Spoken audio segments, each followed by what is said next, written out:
This is the Oasis of the Seas. This cruise ship holds the title as the world's largest passenger ship when it launched in 2009 and dominated the mega-size cruise ship market for several years.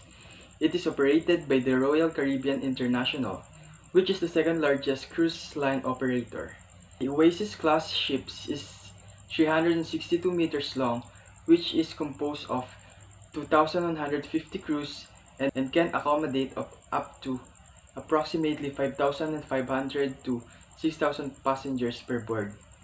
It has a unique feature of split structure with a 5-deck high, a central park, boardwalk, aqua theater, tropical gardens, and entertainment places. One of the unique features of this cruise ship is the Bionic Bar, which consists of robot bartenders. It has an automated windows opening onto the ocean and a virtual balconies in the interior rooms with virtual ocean views. Oasis of the Seas' current cruise location is in the Northwest Atlantic, going to the Coco Cay Island of the Bahamas. The 8 days round trip named as Southern Caribbean Perfect Day was started last November 30, departing from Fort Lauderdale, Port Everglades, Florida, USA.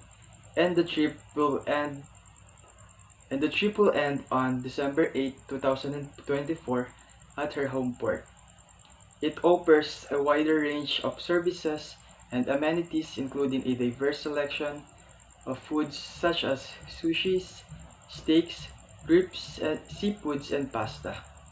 Guests can enjoy 4 distinct pools: the main pool, beach pool, sports pool, and the H2O zone water parks. For thrill seekers, there are impressive water slides, including the Ultimate Abyss, the tallest slide at sea. Additionally, the facility boasts 2 rock climbing walls, a comprehensive Vitality at Sea spa, and a cutting-edge fitness center. Entertainment options include an ice skating rink, an aquatic amphitheater, a moving bar, and a casino. Guests can also enjoy a miniature golf course, multiple nightclubs, various bars and lounges, a karaoke club, and a comedy club, along with dedicated youth zones and nurseries for children that will provide a good comfort for the entire journey of your trip. Oasis of the Seas features a groundbreaking design consisting of 7 distinct neighborhoods, each packed with amazing, innovative at-sea experiences unlike anything you've seen before.